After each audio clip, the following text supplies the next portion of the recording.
Hello, beautiful humans. This is Atava. This is my first in a series of short videos, which I'm calling the Dreamer's Toolkit. Right now in the northern hemisphere, we're moving towards the winter solstice. For me, this time of year when the days are shorter, the nights are longer, it's cold, really invite us into our internal landscape, the realm of rest and dreams. So I want to share just a couple helpful tips to jumpstart your own dreaming practice, or to give you some more suggestions if you already have a practice of engaging with your dreams. So I would say the very first thing that is important to do is to find a way to record your dreams. So I recommend that you have a journal that's 100% dedicated just to your dreams. And I find it helpful to not mix it with my, daily journal book, because then I can actually go back and just review the dreams instead of having to weed through all the other things I may be journaling about. So have a dedicated dream journal, pen or pencil, and have this right next to your bed, right next to where you're sleeping, so that you can easily grab it in the middle of the night or in the morning. And the other instrument that's important is some kind of light. I like these little tea lights because they turn on really easily, and it's a very gentle, soft light. So if I turn it on in the middle of the night, I'm not going to activate the awake state of my brain. And they're super cheap. They're less than $1 for one of these. So ideally, if dreams come in the middle of the night, you can take a moment to you might not have the energy or the focus to write down the whole dream, but sometimes I find just writing some key points, key images, and down, and then when you wake up in the morning, that hopefully will jog your memory to remember the rest of the dream. It doesn't always work, but it's better than the other thing, which at least for me, I'll have a strong dream. It's been the night. I'm feeling tired. I don't want to wake up. I don't want to turn on my light. And so I just say, I'm going to remember this dream. It's such a big dream. How could I forget it? And so I'll review the dream in my head. More than half the time, probably at least 75% of the time, I wake up again and don't remember the dream. So that's me. Maybe you'll be able to remember it that way. You could also have your phone or any other recording device by your bed and just speak into the phone to record the dream orally. So the other way recording dreams is waking up in the morning and doing it as close to the first thing when you wake up. Again, you may just be relaxed in bed and just jot down a few key images, and then go back if you're like me, I like to make my tea and sit down and reflect on the dreams. And then if I have those key images, then I'm more likely to remember and then able to write out the whole narrative of the dream.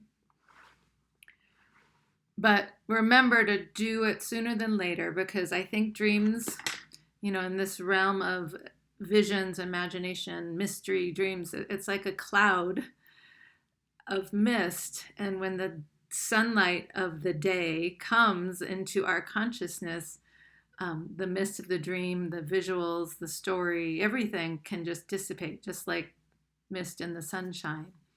So the sooner the better.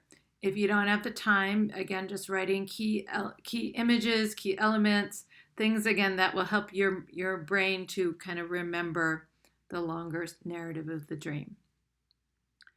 And then a practice I learned is to give the dream a title. So I'm looking at my dream journal right now. Gray cat runs across the road.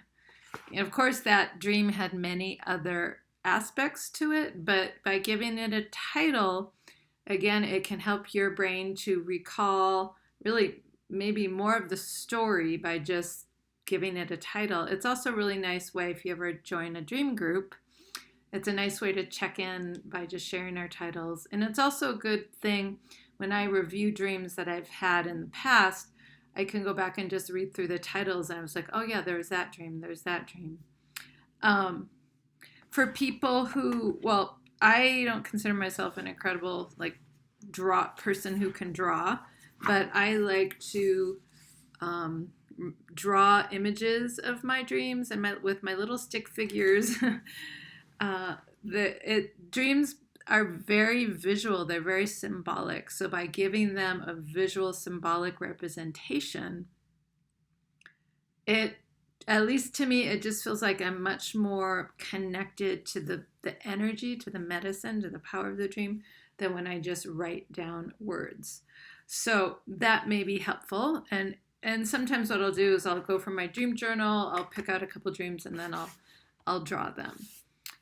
And let's see, I think let's review those practices. Oh, right, the other thing I wanted to say, you can give your dreams a date, and then if you follow Western astrology, you could say it's like Sun in Capricorn, Moon in Virgo, like whatever the astrology of the day is.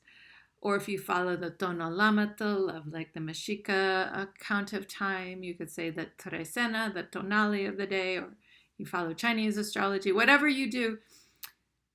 What I've been taught and believe is that dreams aren't just our own consciousness, but when we dream, we are tapping into the collective consciousness, not just of humans, but of the cosmos.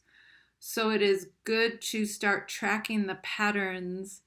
Like, do certain dreams come in the full moon? Do certain dreams come like when it's a powerful cross-quarter day, like the solstice or the equinox?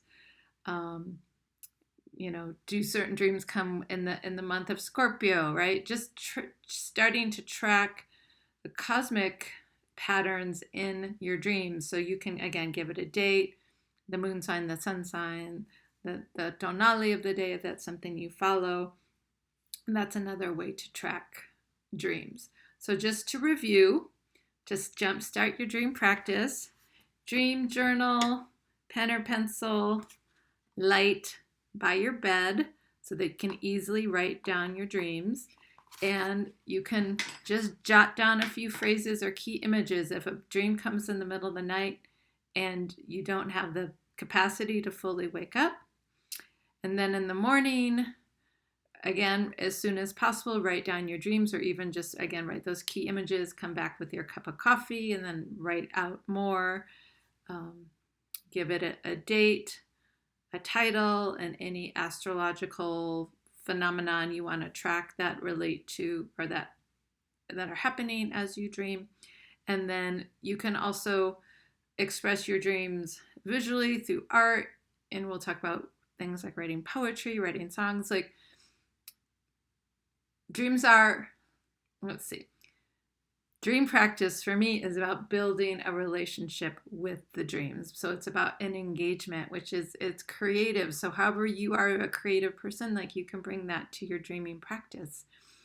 So, and the more we engage with them, the more we give ourselves a chance to be with the mystery of their medicine, of their guidance, of their prophecy, whatever they're sharing. So hope that helps. I will be leading a facilitated dream group starting in January, so I'll leave the links to that. It is a small, intimate group. I haven't done something like this for many years, but I really want to create a space for people who are really devoted and dedicated to unpacking and exploring their dreams for their personal, I would say, evolution, guidance, healing, but also I really want to give a lot of time in this group to exploring the power of the collective as dreamers and dreaming collectively sharing the messages we get from our dreams and weave them together as a source of healing, guidance, and empowerment and liberation for all beings, especially for us humans. So many blessings. I hope you enjoy this, and I'll see you next time for the next tip.